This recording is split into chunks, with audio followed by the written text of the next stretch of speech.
ৰাজস্থান বুলিলে আমাৰ মনলৈ আহে মানে বালি মৰুভূমি বাছ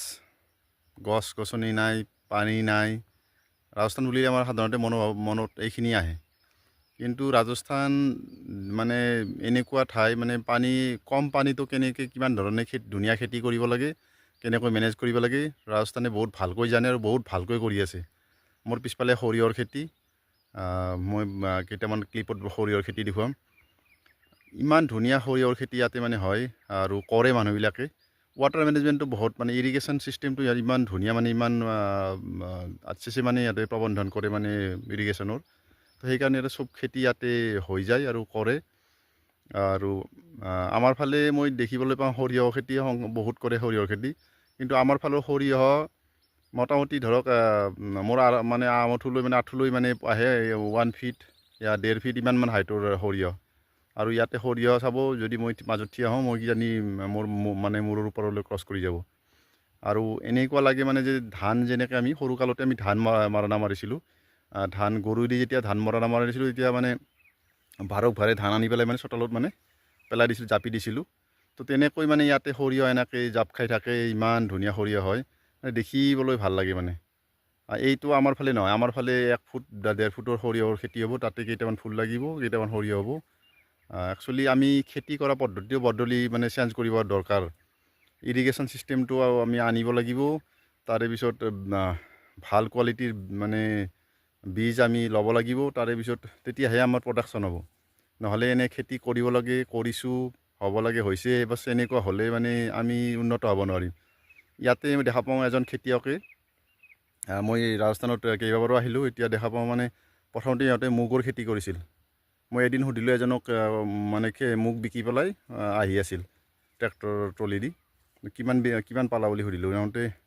সি ক'লে মানে 7,20,000 মুগ বিকি আনিছে আৰু ঘৰত আৰু মানে 30 কুইণ্টেল না কিমান আৰু ঘৰত আছে বাকী সেইখিনি কেতিয়াবা নেক্সট বিকিব মানে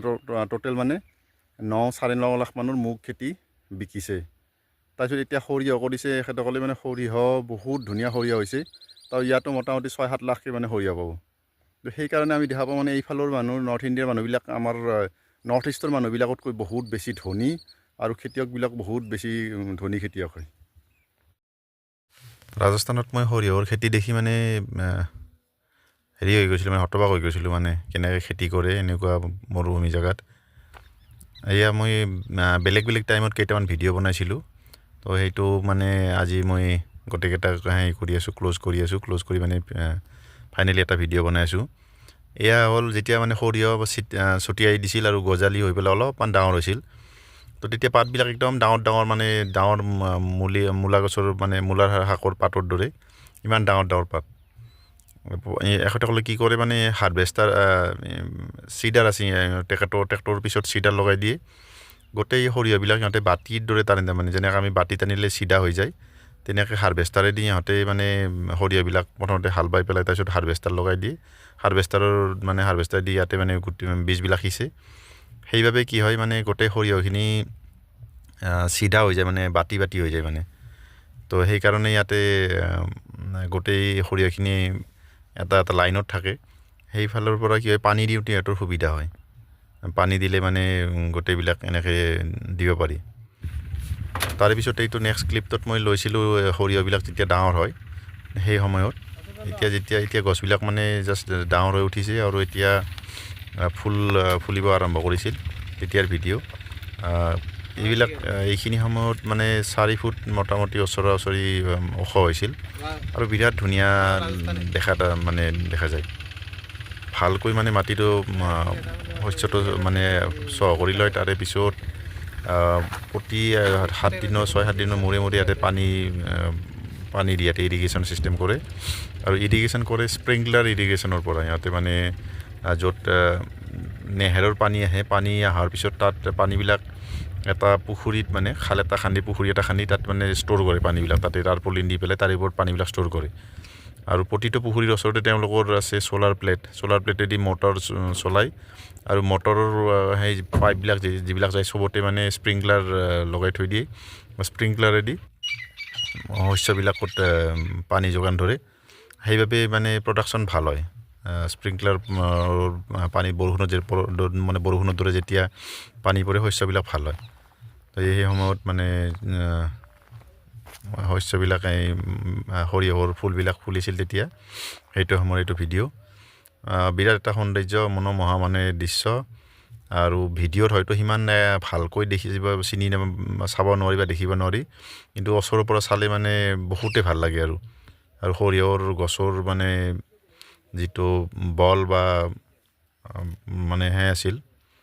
গঠন আছিল, সেইটো চাই খুবেই এটা ভাল লাগে। তো এনেকুৱা পদ্ধতি আমি অসমতো আনিব লাগিব, আমি অসমতো এনেকৈ কৰিব লাগিব, তেতিয়াহে আমি উপকৃত হ'ব পাৰিম।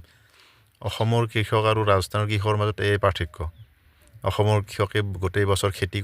কৰি 2 লাখ 2.5 লাখ বা কিবা সেনেকুৱা সৰু এমাউণ্ট এটা পায়, আৰু ইয়াৰ খেতিয়কে 14 লাখ 15 লাখ টকা এটা বছৰত কামায়। আৰু এজন বি গ্ৰেডৰ চাকৰি কৰা মানুহ এজনে বছৰত 10 লাখ 11 লাখৰ এটা পেকেজ পায়, মানে 10 লাখ 11 লাখৰ ভিতৰত চেলাৰী পায়। আৰু ইয়াৰে খেতিয়কসকলে 14-15 লাখ টকা খেতিৰ পৰা ইনকাম কৰে। এয়া চাওক সৰিয়হ, এইটো লাষ্ট ভিডিঅ' আছিল বনোৱা, এইটো আজি বনোৱা ভিডিঅ' আছিল। তো সৰিয়হবিলাক চাওক ইমান ধুনীয়া, ফুলবিলাক মোটামুটি শেষ হৈ গৈছে,